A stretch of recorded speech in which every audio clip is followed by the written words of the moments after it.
It's time for Around the Ozarks News, brought to you by the Springfield Greene County Park Board, Thompson Sales, Kitchen Land USA, Advanced Car Care, Smouse Brothers, and United Plumbing. Here are your hosts, Ethan and Sarah Foreheads. Hey there, good morning to you on Wednesday, which doesn't feel like Wednesday, which is good because of a short week. But here we go on Wednesday with some news from around the Ozarks. The Howell County Sheriff's Office confirms the man at the center of Monday's hostage situation has died. Sheriffs say Dalton Thompson forced his way into a home and threatened his children while armed with a shotgun. After hours of negotiating with him, he released the children. They were not physically harmed, but authorities later found him, Mr. Thompson, with a self-inflicted gunshot wound. He later died at a hospital. Terrible situation.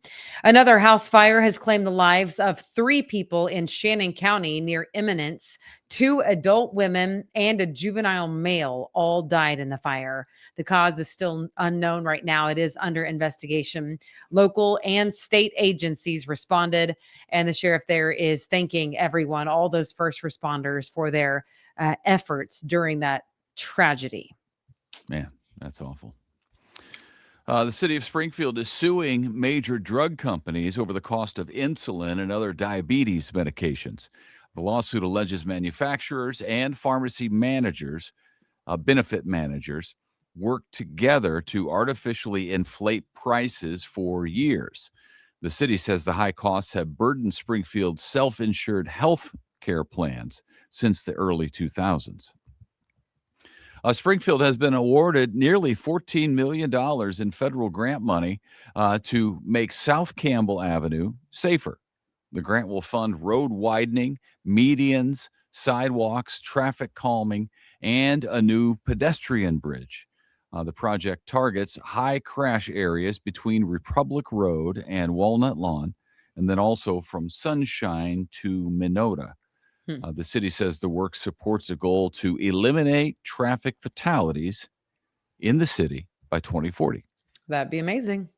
Visit Springfield is moving its downtown visitor welcome center to Park Central East in mid-March. The new location will put them closer to foot traffic and the downtown area attractions ahead of the Route 66 Centennial celebration. They're also having some other major events this year that they'd like to be closer for. The current location, of course, is on St. Louis Street. That one will be closing. I think it makes sense probably to be near downtown, near Route 66. Near the action. Yeah. It's got to be near the action. That's right. Yeah. The Willard community is rallying to support Police Chief Tom McLean, who needs a double lung transplant. Yeah. More than $19,000 has already been raised to help with medical and travel expenses. A benefit talent show is set for this Friday night. It's happening at Willard Middle School. If you're interested, you can go make a donation. Chief McLean has served the community for more than 30 years, says he's determined to return to work. And we wish him the best of luck. Yes, we do. Construction, meanwhile, in Willard is underway on a major sewer line project there. It carries all wastewater from Willard to Springfield. The city says the aging line has had multiple failures and needs to be replaced altogether. The $5.8 million project is partly funded by a federal grant and is designed to support growth over the next 20 years. Some road closures and traffic delays are expected when that starts through October, so it's going to be a while. Okay. Missouri Senator Eric Schmidt has introduced a bill that would expand the government's ability to revoke citizenship. This is interesting. The proposal targets naturalized citizens who commit fraud, serious felonies, or who join terrorist groups within 10 years of becoming citizens.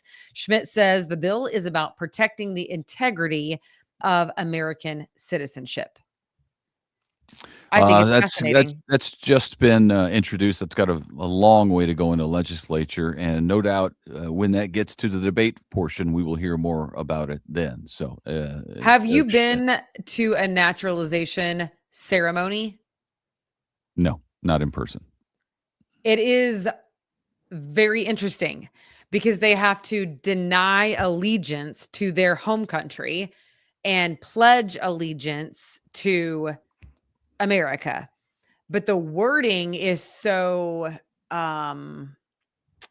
like black and white. It's like you're denying this and you're moving over here. Like it was so striking the first time that I heard it in person. I think I had like covered them, you know, in passing, but I'd never like sat through the entire thing and the classes that they have to take and to be able to answer all the questions. I mean, to be honest, they probably could answer the questions about the American government perhaps better than a lot of Americans could.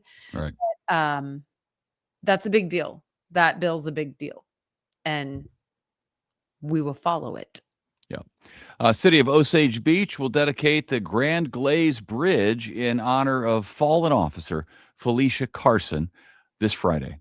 The 33-year-old mother of 6 was killed. You remember us covering this in 2024 when her patrol vehicle crashed while she was responding to a call. State and local leaders are expected to speak at the ceremony, and that designation ensures, they say, that her sacrifice will not be forgotten. Wow. Emergency managers in Springfield and Greene County are urging residents to prepare for extreme cold expected later this week. An Arctic blast is expected to be arriving on Friday. Watch out for that. It's going to bring teens for highs below zero in some places, definitely below zero. Wind chills is what I'm talking about.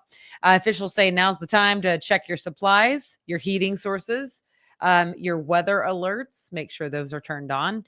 And you can stay tuned for the real meteorologist, Wake Up Weather with Abby Dyer after this.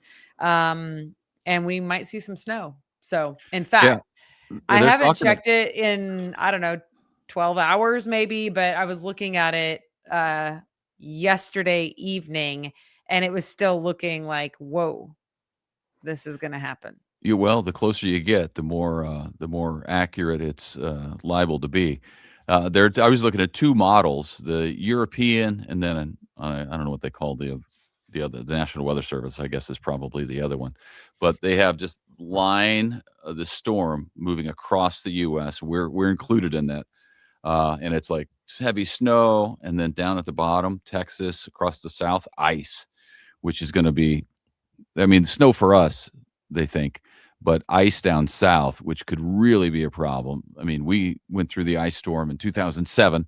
For those of you who lived through that, you know how devastating it was because the ice accumulates on power lines, on trees, tree limbs, and the branches come down on power lines. Power can be out for a long time for a lot of folks. Yes. So I think that's the dangerous part, not to mention the roads. So stay tuned. We haven't really had much winter to speak of this year, but it looks like this weekend that might change. Well, it makes me think because like our sponsors, United Plumbing, they would probably tell you like you should watch out for your freezing faucets because that's a thing, especially if the faucet's on the outside wall. Also, the car care, Advanced Car Care Center, they're probably going to be really busy. So, I mean, Batteries. like there's a silver lining for the businesses who deal in cold weather. Well, now you know who Ethan and Sarah would send you to. Those are 2 That's great who we ones. would send you to. Also, right. I know that there's going to be a run on milk and bread at Walmart because let's be honest, anytime it's in the forecast, this happens. Well, I mean, how else am I going to eat French toast over the weekend if I don't have milk, bread, and eggs? Oh man. Because there's a pretty good chance. I think the mindset of people is, I don't know how or why, but when it snows, like I'm going to be stuck in my house for 12 days. Well, here's the thing. Some people are. That's it. This is what I've learned since we've been out of news in the what I would call day turn capacity. Most people don't know what that would mean, but like in day turn capacity. People, Ethan, as it turns out, they do stay in their house. They're like, I'm not getting out on it. You and I are the only crazy ones who are like, well, of course we're getting out. What do you mean? Like, we have to be at work in 5 minutes. You know what I'm saying? I mean, there are some workplaces that can maybe not shut down, but you can work from home for a day or 2. but the roads are cleared. Yeah. Within a couple of days. I mean, you can get out and go to the store. Yeah. I mean, I just am letting you know that in our now life, I actually meet people and they're the ones we're talking to. They're like, I'm going to Walmart and stocking up because I'm not leaving my house for 7 days if there's snow on the ground and ice. Well, I mean, I know it happens because they're probably out of bread right now. Right.